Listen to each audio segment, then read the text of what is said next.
Hi YouTube, it's Janelle here, and I'm so happy to be back with you guys. Today I have some quick news to share before I jump into the video. I got my 5th credit card in the mail.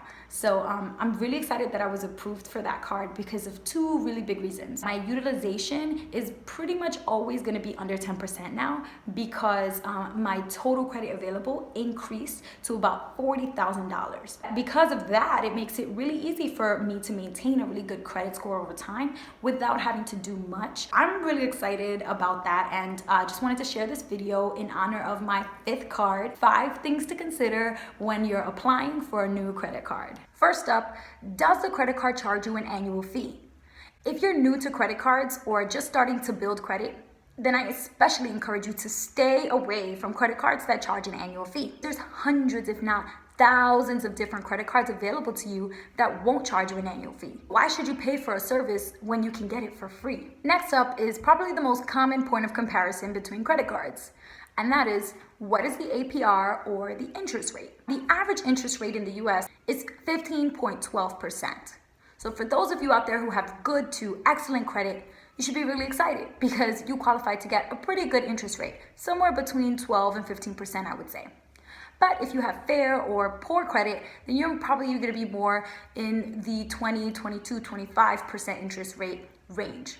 You'll also want to think about what are the penalty fees or penalty rates that this credit card has. If you make a late payment, for example, you're going to be charged a late payment fee, and your interest rate is going to be bumped up to a penalty interest rate. So you have to know what is the penalty interest rate, and you have to know what's the late fee. You really have to understand what those fees are so that you're clear about what kind of contract you're entering into. How long is the grace period? Traditionally, a grace period is about 25 days, and that's how much time you have from the day that you get your bill to the day that it's due, where you can make payments on your credit card interest-free. But a lot of different credit cards have cut down the grace period to around 20 days, which decreases the amount of time that you have to make interest-free payments and increases the chances of you making a late payment, which only means you're gonna get smacked with a late payment fee. What is the credit card that's gonna get me the longest grace period? Try to find one that's around 25 to 26 days. If more, amazing. Finally, you wanna know, what type of billing cycle does this credit card use? Most credit card issuers use single cycle billing, which is the best thing for you as a consumer. But some credit card issuers try to be slick and use 2-cycle billing, and that is what you want to avoid. Credit card issuers have to determine how much they're going to charge you in interest each month. So they find your average daily balance.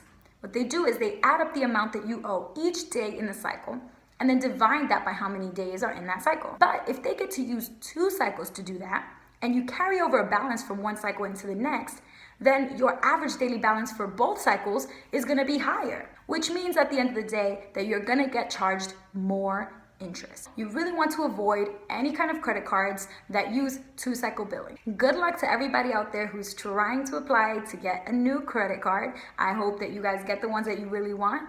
And in the event that you are out there having a hard time researching and there's so many options that you don't really know what to choose from, I definitely suggest that you log into your Credit Karma account and check what the recommendations are for you on there, because they consider your specific credit profile when giving you suggestions. And that is all. That's all I have for you guys today.